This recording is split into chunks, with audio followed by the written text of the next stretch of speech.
In this lesson, I will show you how you can create ribs in Solidworks. Ribs are special types of extruded features created from open or closed sketched contours. They add material of a specified thickness in a specified direction between the contour and an existing part. We can create a rib using single or multiple sketches. To create ribs in Solidworks, you have to activate the Rib tool. So without further ado, let's move on to an example to show you how the Rib tool works. In the open document, I have already created a part which is incomplete. To complete the part, I have to add a rib. At first, I have to create the plane on which I will create the needed sketch. So, I will go to the Features tab and I will expand the Reference Geometry button.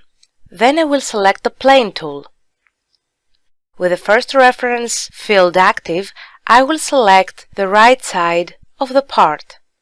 Next, with the second reference field active, I will orbit the view and I will select the opposite side of the part. Once I do, a mid-plane is created.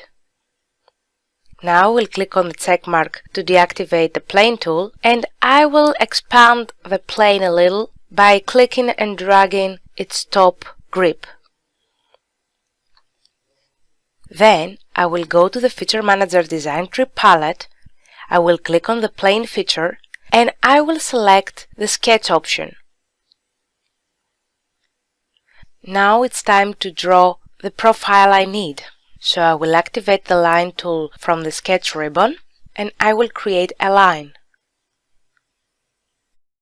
I will deactivate the Line tool and I will exit the sketch. In addition, I will hide the plane I created. Now it's time to activate the Rib tool from the Features ribbon. With the tool active, I will select the line I just created, and once I do, the Property Manager palette activates automatically. First and foremost, I have to select the side to which the thickness will be added. If I activate the first or the second side, the thickness will be added only to one side of the sketch. In this example, I will select the Both Sides option, so the material will be added to both sides of the sketch. Next, I have to specify the thickness of the material. So I will type the number 8 in the thickness field and I will press Enter. From the Extrusion Direction options, I can specify the direction in which the line will be extruded.